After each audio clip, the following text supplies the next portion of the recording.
বিএনপির অভিযোগ কোটা সংস্কার আন্দোলন থেকে জনসাধারণের দৃষ্টি সরাতে রাজনৈতিক লেবাস দেওয়ার উদ্যোগ নিয়েছে সরকার।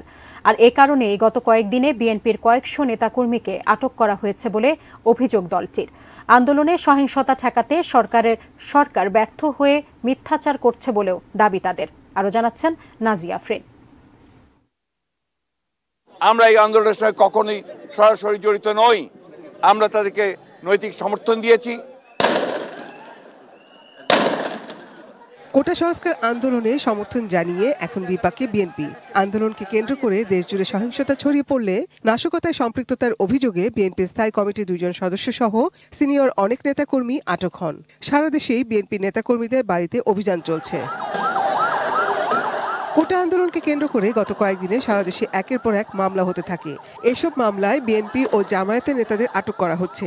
সারা দেশে এখন পর্যন্ত কয়েকশো নেতাকর্মী আটকের খবর দিয়েছে বিএনপির দফতর সেল। আইন শৃঙ্খলা রক্ষাকারী বাহিনীও বলছে নাশকতায় বিএনপি নেতাকর্মীদের জড়িত থাকার প্রমাণ মিলেছে। তারা সরাসরি এই আন্দোলনের উস্কানি দিচ্ছে, লন্ডন থেকে নির্দেশনা দিচ্ছে, অর্থ ছড়াচ্ছে। তাদের সন্ত্রাসী বাহিনী আজকে আগুন সন্ত্রাস নিয়ে মাঠে নেমেছে। যদিও বিএনপির দাবি, বিএনপি নেতাকর্মীদের সম্পৃক্ততার কোনো প্রমাণ না মিললেও তাদের বিরুদ্ধে রাজনৈতিক মামলা দিয়ে সরকার নিজেদের ব্যর্থতা ঢাকার চেষ্টা করছে। দেশে যারা রাজনীতি করবে, বিরোধী দল রাজনীতি করবে, তাদের মিথ্যা হামলায় গ্রেপ্তার করবে, তাদেরকে ধরেন অত্যাচার করবে, রিমান্ডে নিবে, টর্চার করবে। এটা হরামেশা হয়ে গেছে। সরকারের গোয়েন্দা সংস্থা কি করছে? এইসব ঘটনা ঘটবে, তারা আগে থেকে প্রিকশন নেয় না কেন? তারা আগে থেকে এইসব জায়গার মধ্যে তারা করে না কেন? আপনার পাড়া বসা নেই কেন? নিরাপত্তা নেই কেন তারা? হ্যাঁ, সরকার আসলে সরকার পরিচালনায় যোগ্যতার প্রশ্ন আজকে প্রশ্নে চলে আসছে। সরকার পরিচালনায় বর্তমান সরকারকে দেশ পরিচালনায় দরকার, সরকারের যোগ্য কি যোগ্য না।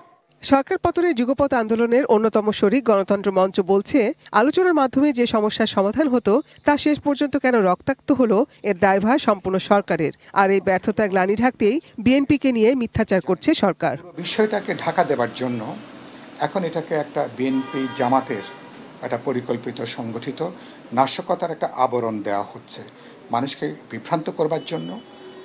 মানুষের কাছে আসল তথ্য এবং সত্যটা লুকিয়ে এই সুযোগটাকে নিয়েও একটা বিএনপি বা বিরোধী দলকে দমন করবার একটা ছুতা হিসাবে, একটা অজুহাত হিসাবেও এটাকে তারা নানাভাবে ব্যবহার করবার একটা চেষ্টা আমরা লক্ষ্য করেছি। সরকারকে রাজনৈতিকভাবে চিন্তা করা দরকার। নাজিয়া আফরিন, 18 নিউজ, ঢাকা।